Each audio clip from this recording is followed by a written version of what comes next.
징을 얼마나 세게 준 통에 제가 깜짝 놀랐습니다.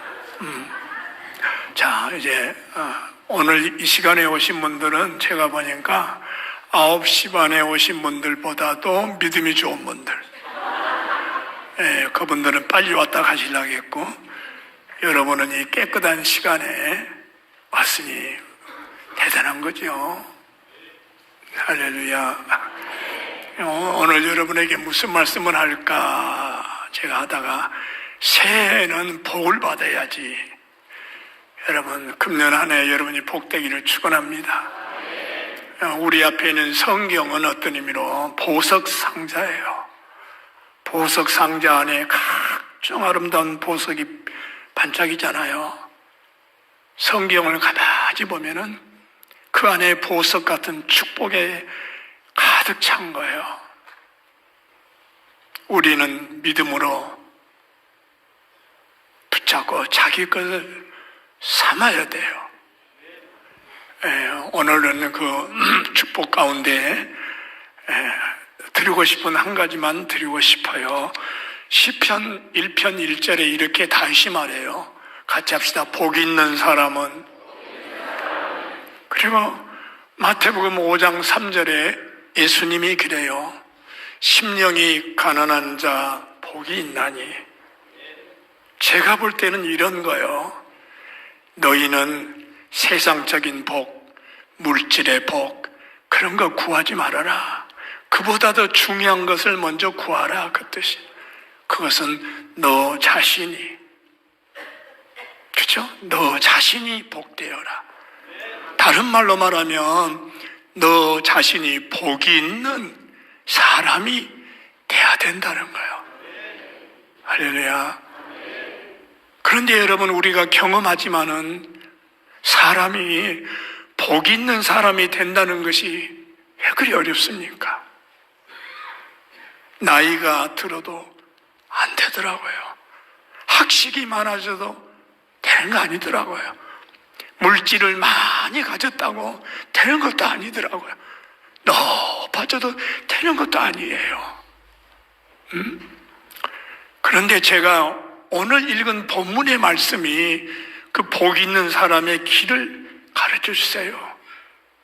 예수님께서 그래요.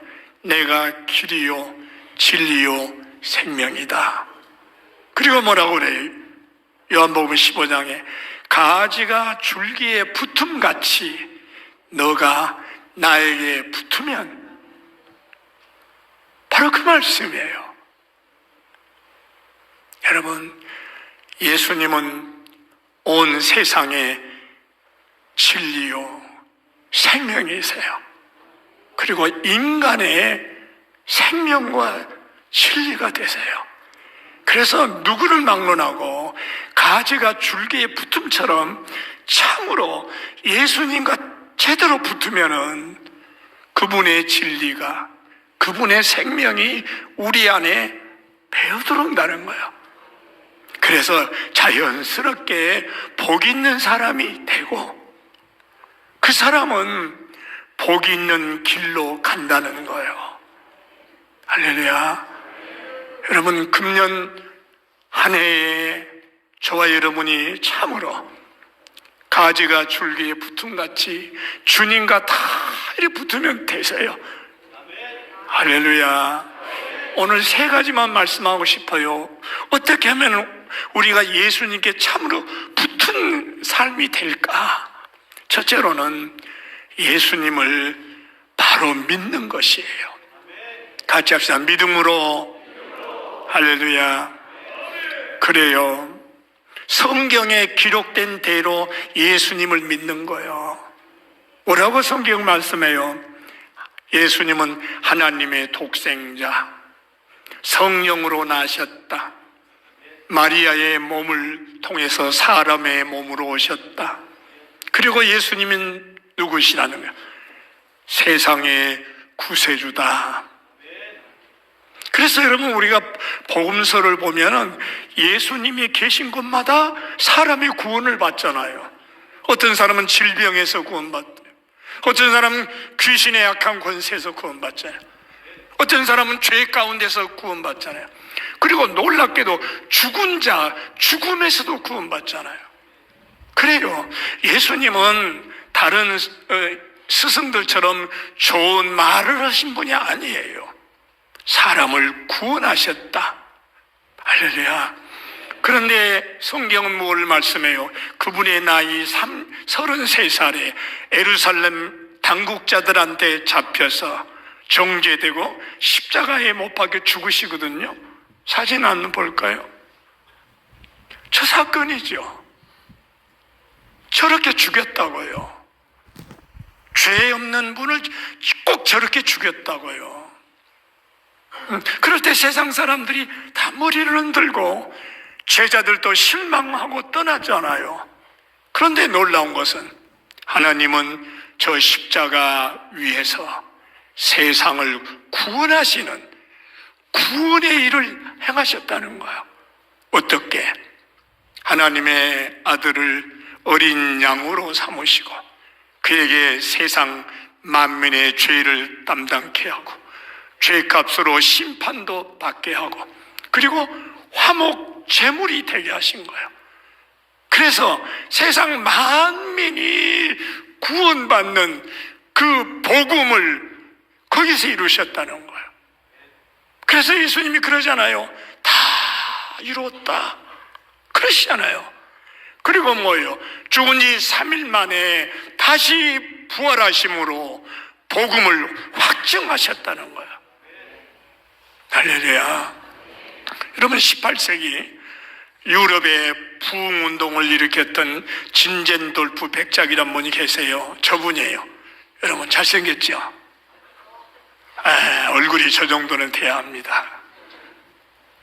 멋지잖아요. 근데 저분이 19살 때에 고등학교 수학여행을 가는데 어느 박물관을 들어가게 됩니다. 벽에 그림이 쭉 붙었어요. 그런데 한 그림 앞에 딱 서게 되었습니다. 그분이 못 박혀 계신 십자가의 성화입니다. 그 그림을 바라보고 있어요. 근데 밑에 뭐라고 썼냐? 나는 너를 위해 목숨을 주었거늘 너는 나를 위해 무엇을 주느냐? 그 말씀이 거기 있는 거예요. 그 그림을 보는 순간에 그 고통이, 그 사랑이 그 속에 막 밀려갔습니다. 꺾어졌습니다. 새 영혼이 되어서 일어납니다. 여러분, 이 세상의 모든 사람이 영혼이 새롭기를 원합니다. 그죠? 믿든 안 믿든 세상의 모든 사람이 새 생명을 얻기를 다 원합니다. 그런데 여러분 놀라운 것은 하나님께서는 그 생명 영혼의 길을 십자가 위에서 나타내셨다는 거예요. 그래서 모든 사람은 십자가 앞에 서야 됩니다. 그리고 바라봐야 돼요. 그럴 때 그의 피가 떨어지는 거죠. 그럴 때 뭐예요? 하나님의 아들이 죽으신 그곳에 나타났던 신비한 일이, 신령한 일이 그 사람에게 임한다는 거예요. 그것이 접붙임되는 거죠. 가지가 줄기에 붙음같이 접붙여지는 것이에요. 혹시 가운데 여러분 아직도 서서 구경만 하는 분이 계세요? 응? 아직도 십자가를 구경만 하십니까? 응? 아직도 십자가를 쳐다만 봅니까? 아니에요. 오늘 이 말씀으로 여러분이 십자가 앞에 서서 이 진젠돌부 같은 체험이 임하기를 축원합니다. 그의 피가 떨어지기를 축원합니다. 그리고 오늘 밤에 성찬을 통해서 우리가 다시 한번 그런 경험이 일어나기를 축원합니다. 두 번째, 여러분, 우리가 예수님께 붙는다는 뜻은 뭘까 생각해 보세요. 두 번째는 우리가 예수님의 성품을 닮아가는 것입니다. 여러분, 마태복음 11장 28절 29절부터 말씀 같이 해보세요. 시작. 수고하고 무거운 짐진 자들아 다 내게로 오라. 내가 너희를 쉬게 하리라. 나는 마음이 온유하고 겸손하니 나의 멍에를 메고 내게 배우라. 그리하면 너의 마음이 힘을 얻으리. 여러분 세상 아름다운 세상이에요. 여러분 그렇잖아요, 솔직히. 그런데 자세히 보면은 다 짐을 지고 괴로워합니다. 다 짐을 지고 괴로워하고 어떤 사람은 신음을 합니다. 왜요? 인생이란 무거운 것입니다. 그렇죠. 우리가 살아보니까 그렇잖아요. 인생이라는 것이, 삶이라는 것 자체가 얼마나 힘든 짐 같은 것입니다. 그래서 다 신음하고 괴로웁니다.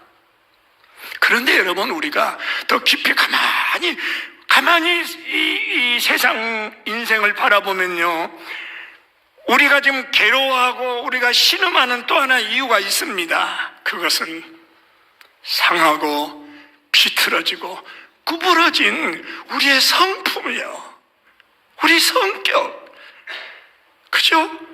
이 자아가 우리를 사실 힘들게 합니다. 여러분, 우리 마음이 넓다면 얼마나 좋겠어요. 넓은 마음, 그죠? 우리 마음이 겸손하면 부딪힐 거 하나 없습니다. 그죠? 우리 마음이 비호 욕심이 없다면 얼마나 좋겠어요. 그리고 우리가 서로 축복할 수 있다면 얼마나 좋겠습니까, 솔직히. 그런데 왜 이렇게 힘듭니다? 이게 잘 안 됩니다. 좁아지고 나의 안을 교만해지고, 그죠? 욕심이 차오르고 괜히 다른 사람이 싫어지고. 여러분, 바로 이 구부러진 성품, 비틀어진 마음, 상한 자아, 여러분, 이것이 나를 괴롭힙니다. 보니까 여러분 솔직히 그렇잖아요. 이것이 나를 제일 괴롭힌다고요. 이것이 남을 괴롭힌다고요. 여러분, 이것 때문에 가정이 힘든다고요. 솔직히 가정이 이것 때문에 힘든다고요. 그리고 심지어 교회 안에도 보면은 이것 때문에 서로 괴로워하는 것입니다. 여러분 기억하셔야 돼요. 사람이 물질에 부족해서만 아닙니다.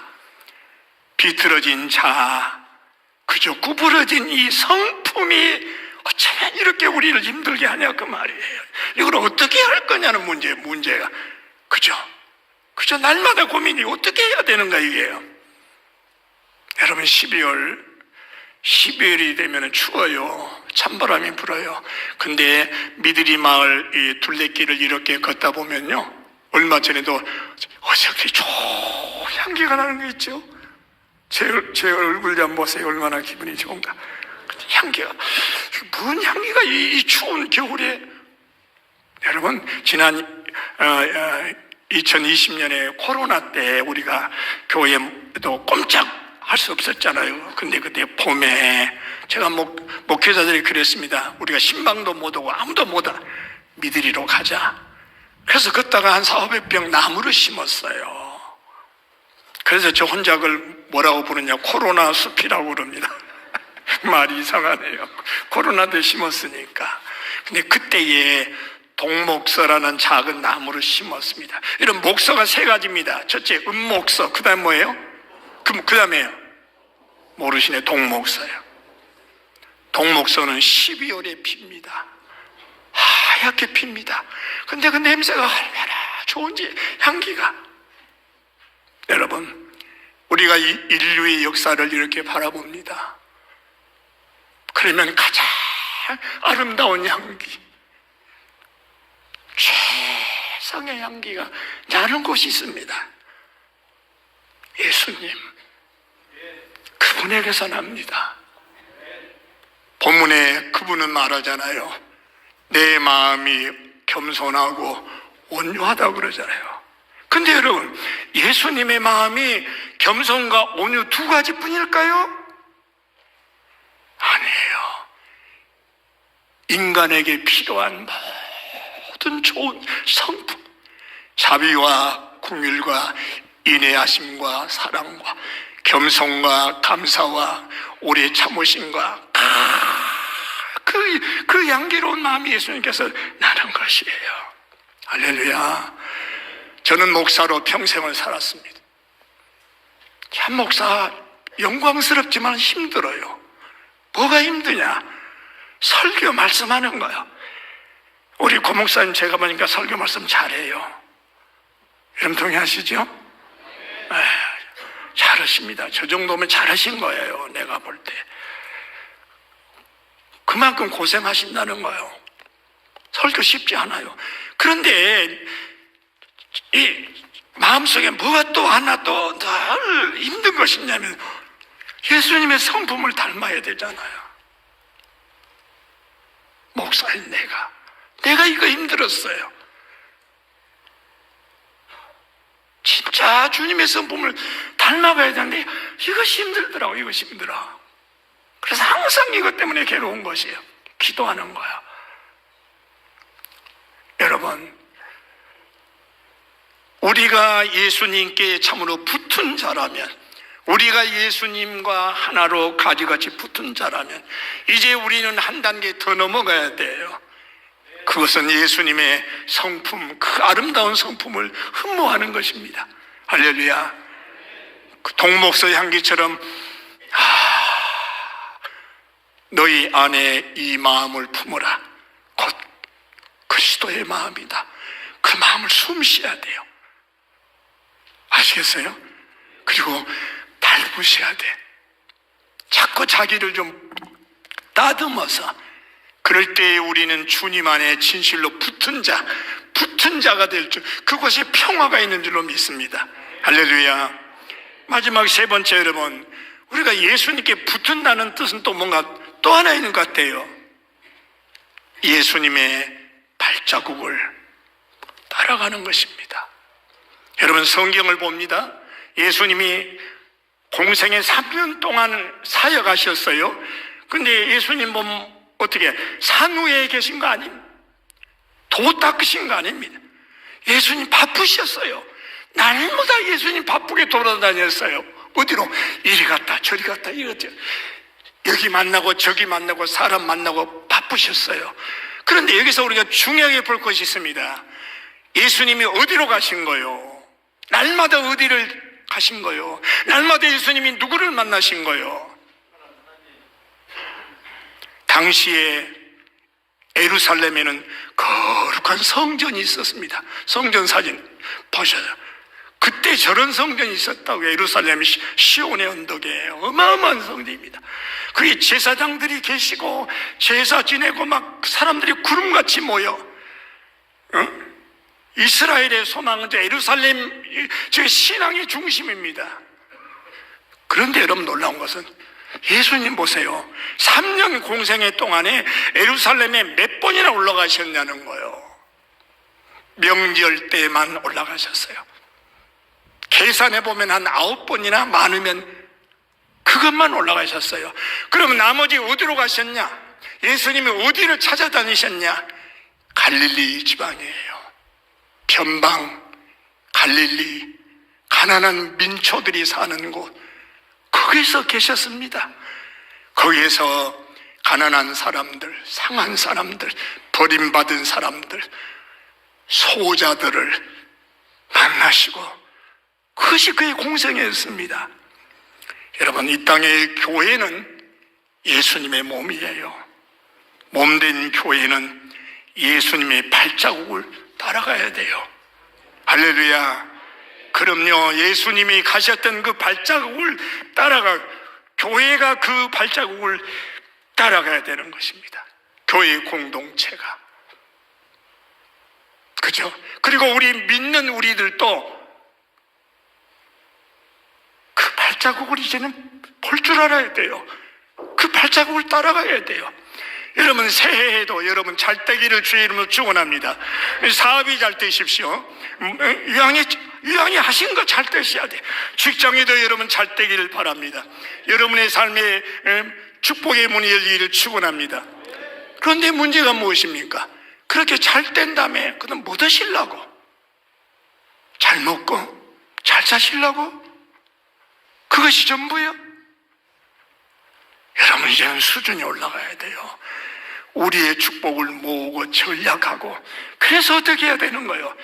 우리가 그 축복을 가지고 주님이 가신 갈릴리의 그 발자국을 따라가야 되는 것입니다. 할렐루야. 왜 그래요? 지금이 아무리 좋은 세상이지만은 갈릴리 백성들이 많아요. 소자들이 많아요. 우리 주변에. 그것이 보여야 돼요. 여러분, 우리 교회 안에도 자세히 좀 보십시오. 교회 안에도 말은 하지 않지만 힘든 사람들이 있습니다.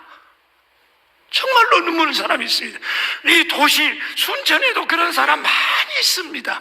그리고 우리나라를 벗어나면 저 가난한 나라들이 얼마나 많은지 모릅니다. 그죠? 그리고 여러분, 왜 우리가 이렇게 주님처럼 갈릴리로 가야 됩니까? 가야만이 거기 있는 그 소자들이, 힘없는 사람들이 우리를 통해서 예수님을 만난다니까. 그죠? 우리가 가서 그들을 섬겨줄 때에, 그들이 우리를 볼 때에 예수님 보는 것처럼 만난다고 말이에요. 그리고 그들의 영혼이 일어나는 거예요. 그리고 또 한 가지 중요한 게 있어요. 우리가 갈릴리로 가야만이, 잘 들으세요, 우리 영혼이 살아요. 우리 영혼이 살아난다고요. 우리 영혼의 생수가 터진다고요. 여러분, 우리 이 재단 안에서 생수가 넘치기를 축원합니다. 말씀으로 우리가 생수로 영적인 감동을 받아요. 찬양 다 좋아요. 그런데 기억하셔야 돼요. 우리가 이런 삶을 계속 반복하다 보면요, 형식이 되기가 쉽습니다. 무덤덤해집니다. 이것이 인간의 약점이에요. 그럴 거예요. 여러분도 그걸 느낄 거예요. 그래서 주님은 뭐라고 말하냐?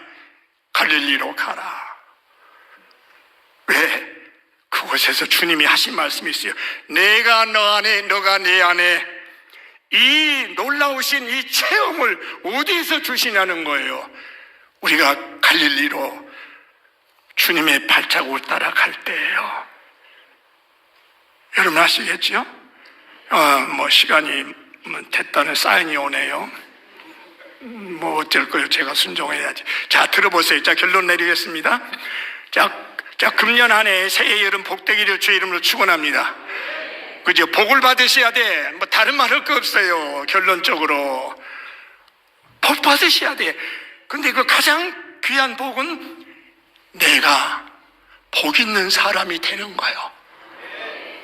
그냥 물질의 복, 세상 복 그러지 마세요. 이제 우리 잘 살잖아요, 솔직히. 지금같이 우리가 잘 먹고 산 적이 어디 있었어요. 그런 복 구하지 말고 이제는 내가, 나라는 사람 존재. 미안합니다. 이거 언제 부러졌나, 이거 뭐. 제가 이거 미안합니다. 이제는 복이 있는 사람은 너가 복이 되라는 거예요. 아시겠죠? 그러려면 우리가 예수님과 늘 십자가 아래에서 늘 그분을 바라보셔야 돼. 두 번째는 그분의 성품을 본받으셔야 돼. 여러분, 제가 어려운 설교 하지 않잖아요. 그분의 성품을 닮아가셔야 된다고요. 그리고 마지막에는 주님이 갔던 갈릴리 그 발자국을 따라 가는 거예요. 그러면 거기서 주님 만나시는 거예요. 저는 우리 교회가 전보다 더 활성화되고 부흥되고 정말 감사해요. 거목사님 잘하고 있어요. 여러분 아시겠어요? 왜 아멘 안 하셔? 네. 더 나가시기를 축원합니다. 성장하는 교회가 되기를 축원합니다. 그러나 동시에 성숙함이 같이 가는 교회죠. 그럴 때에 우리 교회가 물가에 심은 나무처럼 푸르른 나무가 되고 하나님께 더 크게 쓰임 받은 거예요. 이런 은혜가 넘치기를 주의 이름으로 축원합니다. 자.